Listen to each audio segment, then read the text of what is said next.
U are my brilliant wife. ചക്കരക്കുട്ടി.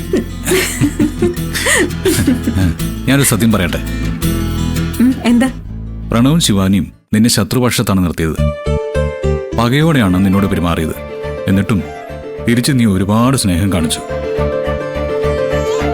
Really you are great. നീ ശകുനം വന്നാൽ ആകാശം ഇടിഞ്ഞു വീഴുന്നു പറഞ്ഞ പ്രണവ് ഇപ്പൊ നിനക്ക് അനുകൂലമായിട്ട് സംസാരിച്ചു, സോറിയും പറഞ്ഞു. വാവ്, അൺബിലീവബിൾ. അല്ല, ഇത്രയും നന്മയൊക്കെ നീ എവിടുന്നാ പഠിച്ചത്? ആരാ നിധി നിന്റെ മനസ്സിൽ ഇത്രയും നന്മ നിറച്ചു തന്നത്? സത്യത്തിലെ എനിക്കൊരു ഗുരുനാഥനുണ്ട്, ഒരു നല്ല മനുഷ്യൻ. ഗുരുനാഥനോ? ആരത്? അയാള് ദാ ഇവിടെ ഉണ്ട്. ഇത് ഞാനല്ലേ? ആണല്ലോ. ഗൗതം എന്ന ഈ ഗുരുനാഥനിൽ നിന്ന് തന്നെയാ ഞാൻ ആ നന്മ പഠിച്ചത്. ബെസ്റ്റ്.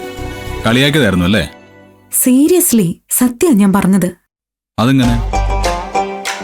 എന്റെ നിധി ഒരിക്കലും തെറ്റ് ചെയ്യില്ല എന്ന ഗൗതമിന്റെ വിശ്വാസവും ആവർത്തിച്ചുള്ള പറച്ചിലും.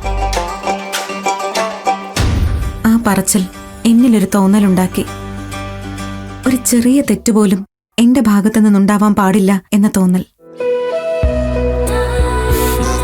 എന്റെ ഭർത്താവിന്റെ പ്രതീക്ഷകളും വിശ്വാസങ്ങളും തെറ്റിക്കാതിരിക്കാൻ ഞാൻ തീരുമാനിച്ചു. എന്റെ ആ തീരുമാനമാണ് ഏറ്റവും വലിയ പാഠം. അത് പഠിപ്പിച്ചതോ എന്റെ മുൻപിൽ നിൽക്കുന്ന ഈ ഗുരുനാഥൻ. നമ്മളോട് ആർക്ക് വേണമെങ്കിലും ശത്രുത കാണിക്കാം, ദേഷ്യപ്പെടാം, പകയോടെ പെരുമാറാം. പക്ഷേ അതുപോലെ തന്നെ നമ്മൾ തിരിച്ചും പെരുമാറണമെന്ന് നിർബന്ധമൊന്നുമില്ലല്ലോ, പ്രത്യേകിച്ച് നമുക്ക് വേണ്ടപ്പെട്ടവരോട്. പ്രണവാര ഗൗതമിന്റെ സ്വന്തം അനിയൻ. ശിവാനിയോ എന്റെ അമ്മാവന്റെ മകൾ. അവരുമായിട്ടുള്ള ബന്ധം അറുത്തുമുറിച്ച് കളയാൻ പറ്റുമോ? അങ്ങനെ ചെയ്താ അതൊരു തെറ്റല്ലേ? ആ തെറ്റ് ചെയ്യാൻ പാടില്ല എന്നല്ലേ എന്റെ ഗുരുനാഥൻ എന്നെ പഠിപ്പിച്ചത്.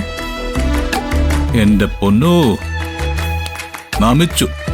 അല്ലാത്തൊരു ഐഡിയോളജി. സൂപ്പർ. അഭിനന്ദനം മാത്രം പോരാ, പ്രണവിനെ പഴയ പ്രണവാക്കി തിരിച്ചു തന്നതിന് ഒരു സമ്മാനവും തരണോ എനിക്ക്. സമ്മാനോ? എന്ത് സമ്മാനം? എന്ത് തരും? ഇപ്പൊ എന്ത് സമ്മാനം തരും? കേറി പോന്നേക്ക്.